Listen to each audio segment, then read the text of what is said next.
weaker sufficient conditions.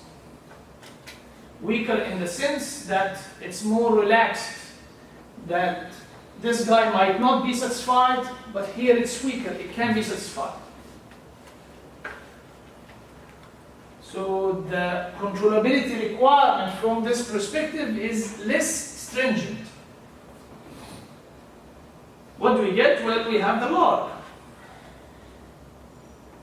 That it's very close to this guy, it's very close to this guy, right? The rank of what? The G's, actually, and the F's, but the F's are zeros at the origin. The G's. Then we do first order Lie brackets, so F and all GJ's, right? So this looks like here. So the G's are already here, the F and G's are already here. And you go all the way, add F, K, G, J. These are already here, right? When you evaluate it at the origin, indeed, you will get these guys exactly the same, right? But here we add more. We add the G's with each other, Gi, Gj. Add Gi, Gj. This is what I call nonlinear Lie brackets. This is what you will not see in your linear analysis. So when we do research, really I focus here because Kalman controllability condition will give me this. Any control engineer will do linearization and will get this for free without this language. We'll just get it here, but they are exactly the same. What I can get more by this language is these brackets, which may provide motion in new directions. Okay, so this is why it's weaker sufficient conditions, because these directions are not there. We're requiring that these directions only cover the tangent space. Here we're saying, no, you actually can achieve more. With this more ability, larger ability, can you cover the tangent space? Okay, so this is why it's a weaker sufficient condition. Any question about that? The issue is that this condition gives you, it's necessary and sufficient for accessibility. And by the way, it's necessary and sufficient for analytic systems or regular C infinity. It's C infinity, but not analytic and not regular, it's sufficient only. Anyway, so this is, we're dealing here most of the time. The other cases are pathological examples. So it's necessary and sufficient for accessibility, but what about controllability? We need more. What's that? We need to have no bad brackets. If I don't have no bad brackets, then it's controllable, right? But this now is only sufficient, because I can have bad brackets and the system is controllable. So this is only sufficient, okay? So from here to controllability, to small-time local controllability, this is only sufficient. Okay? So if you're giving me here a sufficient condition, and I already have sufficient condition, what is the point? So you need to talk a little bit about necessary and sufficient conditions. If you have a necessary condition, any questions so far? Yes? So how can that brackets appear in this accessibility distribution? Because the way you write it, I don't see how can that brackets appear.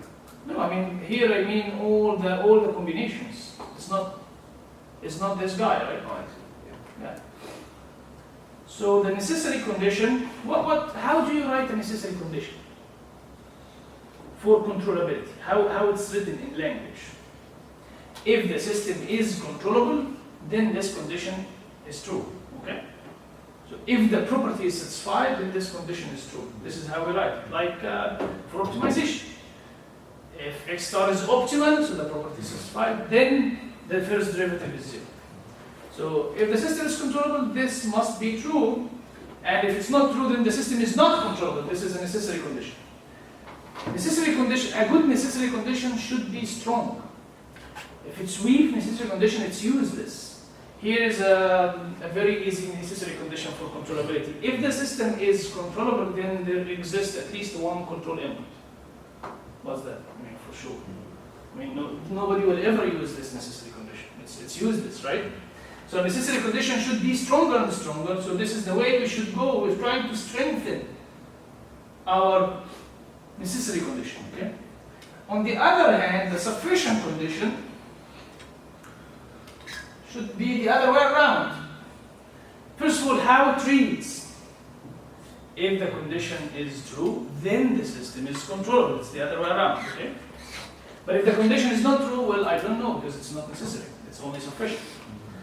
A sufficient condition should be weakest, should be weaker and weaker, okay? Because again, here is a very useless sufficient condition. If a system of n states has n independent control inputs, then it's controllable, for sure. But whoever will use it, right? So you can always come up with necessary and sufficient conditions, but they are useless. So this guy is better when it's weaker and weaker. When you get the weakest sufficient condition and the strongest necessary condition, they overlap and we get what we call the sharp condition. This is the if and only if conditions, right? So the community from the time of Kalman in the 60s, this was really in the linear theory. But then the nonlinear controllability came about, the 72 paper by Sisman and Georgeberg that we cited its result at the beginning of this lecture. So this was Sisman's paper. From Sisman up to now, they are trying to weaken and weaken their sufficient conditions. So far, we don't have a necessary and sufficient condition for nonlinear controllability, okay?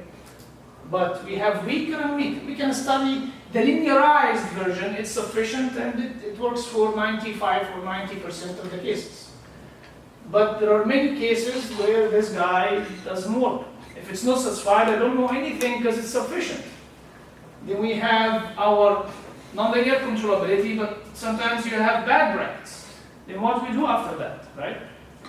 So the community is continuously working on that area, actually up until the 1990, the work by Stefani and others.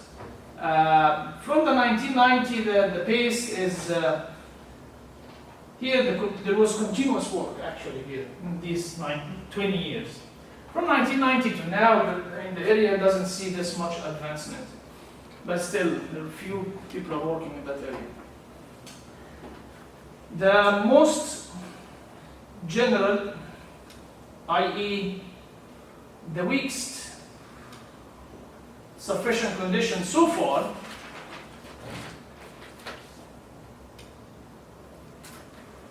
is given by Sisman in his paper, 1987. Okay? Actually, the title is A General Theory on Nonlinear Controllability. I used to teach it the first time I took this class, I taught it, but it's cumbersome to apply and very rarely, it's very rare to find examples where you really need this theorem.